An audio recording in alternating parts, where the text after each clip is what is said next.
Level 1. The invitation. You are not the kind of person who gets invited to things like this. You are 34 years old and you have a PhD in economics from a university that matters, and a position at a think tank that publishes papers that are read by people who make decisions and that you have begun to suspect are read in the specific way that things are read when someone wants to know what the thinking is, rather than because the thinking changes anything. You are not struggling.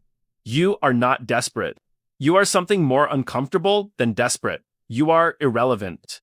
You have the credentials and the intelligence and the specific kind of analytical mind that should be consequential, and you are not consequential, and you have known this for 3 years, and the knowing of it has the quality of a room with no exits. The invitation arrives by courier, not email, courier.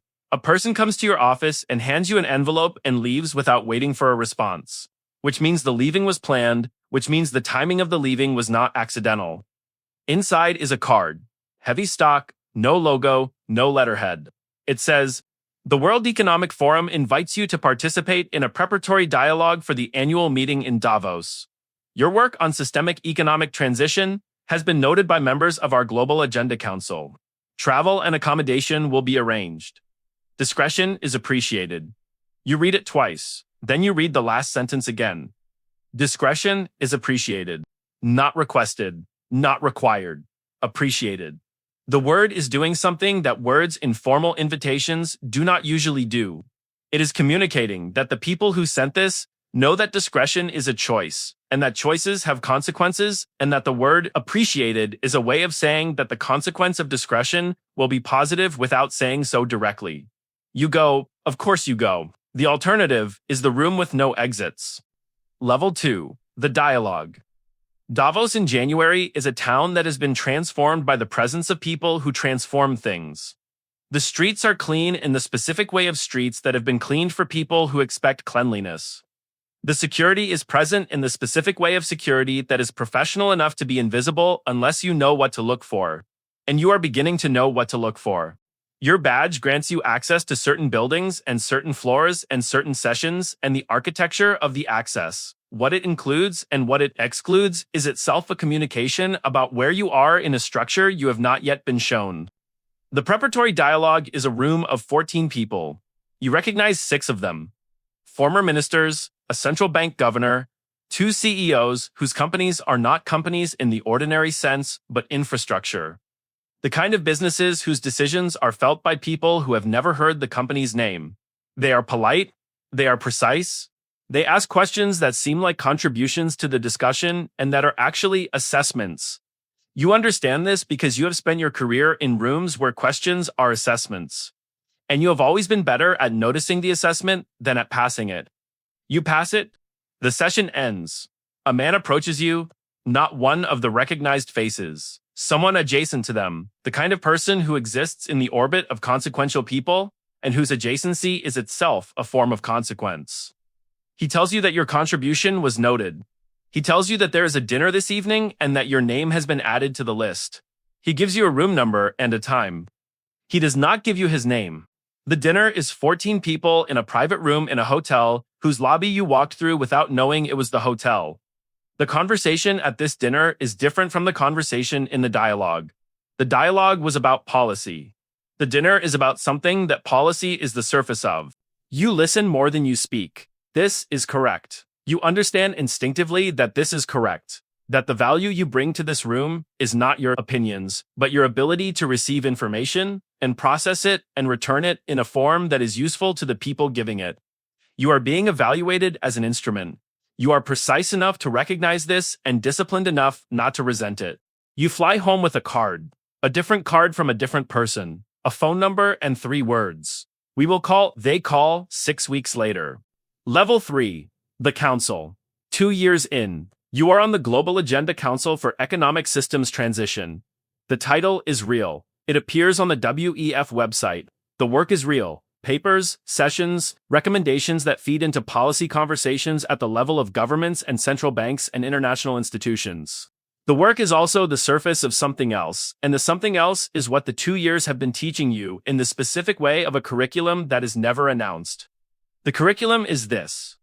There is a version of the world that is discussed in public, and there is a version of the world that is discussed in the rooms you are now in, and the two versions are not the same version, and the distance between them is managed deliberately by the people who inhabit both.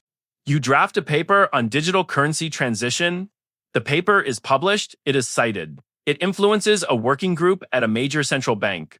3 months later, a policy announcement is made that contains language that came from your paper. You watch the announcement on a live stream and you feel something that is not pride. Exactly, it is closer to the specific satisfaction of a gear turning correctly in a mechanism it was designed for. The man who approached you after the dialogue, you know his name now, you know his role.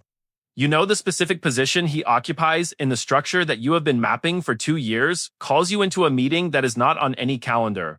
The meeting is in a building in Geneva that you have walked past many times and never entered.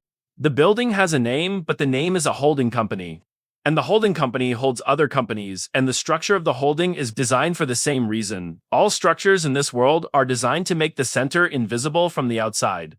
He tells you that your work has exceeded expectations. He tells you that there is a next level of engagement available to people whose work exceeds expectations. He tells you that the next level requires a different kind of commitment, not more time, not more papers, but a willingness to work on outcomes rather than recommendations. The distinction, he says, is important. Recommendations can be ignored. Outcomes cannot. You ask what outcomes. He tells you. You do not sleep that night. Not because what he told you was alarming, exactly. Because it was not alarming, and the absence of alarm alarms you. The things he described, the coordination of policy across governments, the management of economic transitions, the specific shaping of which technologies receive institutional support and which do not, are things that you have spent your career believing should exist, and that hearing described as things that do exist produces not outrage, but recognition. The recognition is more disturbing than the outrage would have been. You say yes. You were always going to say yes. The room with no exits was not this room. Level 4, the architecture. 5 years in, you are building things. Not buildings, systems. The distinction matters because buildings are visible. And systems are visible only in their effects, and the effects are what you observe in the world outside the rooms. You work in policy announcements and market movements and the specific direction of institutional investment that follows the paths that were laid in the conversations you were present for. You attend a session at the annual meeting where a minister from a G7 country presents a digital infrastructure proposal. The proposal contains a framework that you wrote 14 months ago in a document that does not exist in any public archive. The minister presents it as the product of his government's internal deliberations. It is not the product of his government's internal deliberations. It is the product of a process that his government participated in, without fully understanding that the participation was also a form of agreement. You are not troubled by this. This is what 5 years has produced, not the removal of your capacity for being troubled, but the recalibration of what troubles you. What troubles you now is inefficiency. What troubles you now is the gap between the pace at which the world needs to change and the pace at which democratic processes produce change. The gap is real. The gap has consequences. The closing of the gap requires mechanisms that operate outside the pace of democratic processes. You are one of those mechanisms.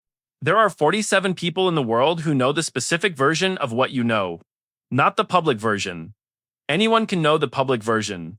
The version that is one level below the public version, the version where the coordination is visible as coordination rather than coincidence. 47 people, you have met 31 of them. The remaining 16, you know by the shape of their decisions rather than by name. The journalist finds you in year 5. Not the same journalist as before. You are not the same story as before. A different journalist, a different thread. He has been following the digital currency paper and the central bank language and the specific trajectory of a regulatory change in 3 European countries that followed a sequence that his analysis suggests was coordinated. His analysis is correct. His analysis is the best journalism you have read in 5 years, and you have read everything written about the space you work in. He requests an interview, you decline. He publishes without the interview. The publication is in a small outlet. The story is accurate in its facts and incomplete in its conclusions, and the incompleteness is what makes it manageable. A complete story would not be manageable. The man in Geneva calls the journalist's editor has been contacted. The story will not be picked up by larger outlets. You are safe. You think about the word safe for a long time after the call. Level 5, the wait. 7 years and you are at the annual meeting and you are sitting in a session on global governance and the speaker is describing a framework for international coordination that you helped design, and the audience of ministers and CEOs and central bankers is receiving it as a proposal rather than as a description of something already in motion. You are watching them receive it, and you are thinking about the 34-year-old in the think tank who published papers that were read by people who wanted to know what the thinking was, and you are thinking about the room with no exits, and you are thinking about the word discretion and what it has meant across 7 years and what it continues to mean. The framework is real. The coordination is real. The outcomes are real in the sense that they are happening and will continue to happen, and the happening of them is producing a world that is more efficiently managed in certain specific ways and less something else in ways that you have stopped naming because naming them interferes with the function. You have a meeting this afternoon with 3 people whose decisions affect the energy policy of 2 continents. You will present a paper. The paper will become a recommendation. The recommendation will become a policy. The policy will affect the cost of energy for 400 million people. None of those 400 million people will know your name. None of them will know this meeting happened. The meeting is not on any public calendar, and the building it is happening in has a name that is a holding company.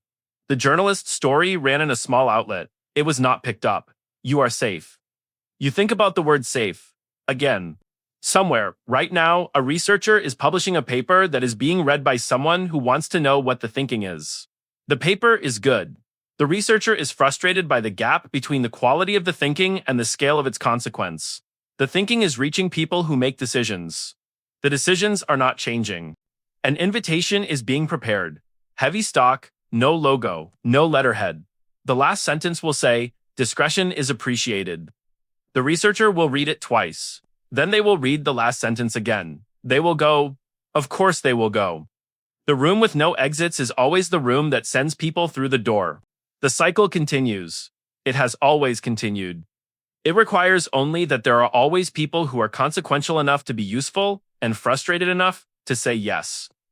There are always people like that. The invitation is already in the mail.